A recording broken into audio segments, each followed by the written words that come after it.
देखो आप यहाँ पे 4 फेज हैं, lag phase, exponential growth phase, stationary phase and death phase. Some last में सम सेल्स रिमेन वायबल। यहाँ पे हम देख रहे हैं कि जो पैरामीटर्स है वो क्या है कि कितने आवर्स तक में ये पूरा growth curve of bacteria start होता है और एंड होता है। तो total cells in population, live cell, dead cell, ये जो 3 कंपोनेंट है ये हमें हर फेज में डिटेक्ट करने हैं। तो अगर लैग फेज है तो टोटल सेल कितना है, लाइव सेल कितने हैं, डेड सेल कितने हैं, अगेन एक्सपोनेंशियल फेज के बाद कितने कितने सेल हैं, देन स्टेशनरी में एंड देन डेथ फेज में। तो इसको थोड़ा डिटेल में देखते हैं। So the first one is lag phase. Lag phase में आप बोल सकते हो ये सबसे इनिशियल फेज होता है। इसमें बेसिकली इस फेज को जो कैरेक्टराइज करते हैं वो हम सेल्यूलर एक्टिविटी से करते हैं। मींस जब कल्चर मीडिया लिया, उस पर माइक्रोब स्पोर किए, दैट्स इट। यहाँ पे क्या होता है कि कोई भी सेल डिवीजन नहीं होता है, सेल ग्रोथ होती है। तो लैग फेज में क्या होता है, न्यूट्रिएंट अगार में या फिर जो न्यूट्रिएंट रिच कल्चर मीडिया होता है उसमें हम बैक्टीरियल सेल डालते हैं। वो बैक्टीरियल सेल कल्चर मीडिया के न्यूट्रिएंट को एब्जॉर्ब करते हैं और वो प्रोटीन्स और अदर मॉलिक्यूल का सिंथेसिस करते हैं जो रेप्लिकेशन के लिए ज़रूरी हो। तो वो अगार या फिर कल्चर मीडिया से अपनी न्यूट्रिएंट पिक करते हैं, सेल साइज ग्रो करते हैं, मींस खुद की ग्रोथ करते हैं। तो यहाँ पे सेल साइज तो ग्रो होता है बट सेल डिवीजन स्टार्ट नहीं होती है। तो लैग फेज में यही होता है और कोई सेल डिवीजन नहीं होती। Means number of bacteria remains constant लेकिन size of bacteria gets increase. ये लैग फेज में होता है। अब नेक्स्ट आ जाते हैं एक्सपोनेंशियल फेज। तो एक्सपोनेंशियल इसको बोलते हैं ग्रोथ फेज भी बोल सकते हैं, लॉग फेज भी बोल सकते हैं और एक्सपोनेंशियल लॉग फेज भी बोल सकते हैं।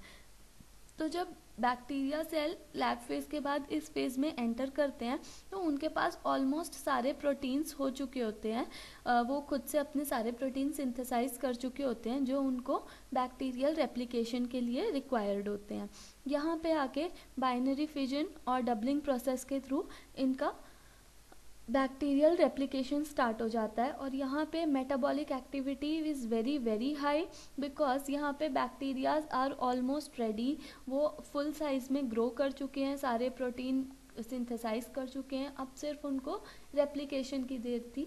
तो अब वो रेप्लिकेशन कर रहे हैं और वो बहुत फास्ट बहुत कम टाइम स्पैन में बहुत फास्ट ग्रो करते हैं। और ये फेज़ में मेटाबॉलिक एक्टिविटी बहुत ज़्यादा हाई होती है। तो बेसिकली यहाँ पे पूरा जो भी जेनेटिक मटेरियल एक्सचेंज होता है वो एक्सपोनेंशियल या फिर लॉग फेज में होता है। यहाँ पे हम बोल सकते हैं कि number of population total sale in population increase होती है, लाइव सेल्स भी ज़्यादा होते हैं, डेड सेल्स नहीं होते। फिर आता है स्टेशनरी फेज। स्टेशनरी फेज क्यों आता है? लैग फेज में हमने देखा कि बैक्टीरिया ने कल्चर मीडियम से न्यूट्रिएंट एब्जॉर्ब किया। एक्सपोनेंशियल फेज में देखा वो न्यूट्रिएंट एब्जॉर्ब करके उससे प्रोटीन सिंथेसाइज करके खुद को ग्रोथ कर लिया। ठीक है, अब यहाँ पे स्टेशनरी फेज तक आते आते कल्चर मीडिया का न्यूट्रिएंट ख़त्म हो जाता है। तो वो ग्रो करना कॉन्स्टेंटली रहता है लेकिन उनके पास material you can say the nutrients ख़त्म हो जाते हैं। न्यूट्रिएंट्स ख़त्म हो जाते हैं तो क्योंकि नंबर ऑफ़ बैक्टीरिया उतने ही सस्पेंशन में ज़्यादा होते हैं तो उनका वेस्ट प्रोडक्ट इंक्रीज़ होने लगता है। अब यहाँ पे 2 पॉइंट समझो। एक तो एक बहुत छोटे से एरिया में बहुत सारे लोग रह रहे हैं, वहाँ पे ऑक्सीजन जो उनका मेन न्यूट्रिएंट जितने भी हैं वो सब ख़त्म हो चुके हैं और वेस्ट प्रोडक्ट इंक्रीज़ हो रहा है। ठीक है, तो अगर हम इस वर्ल्ड का एग्जाम्पल लें या फिर कोई एक प्रॉपर सिटी का एग्जाम्पल लें जहाँ पे पॉपुलेशन बढ़ती जा रही है और रिसोर्सेज ख़त्म होते जा रहे हैं, तो उस जगह पे क्या होता है, एक स्टेशनरी फेज आ जाता है।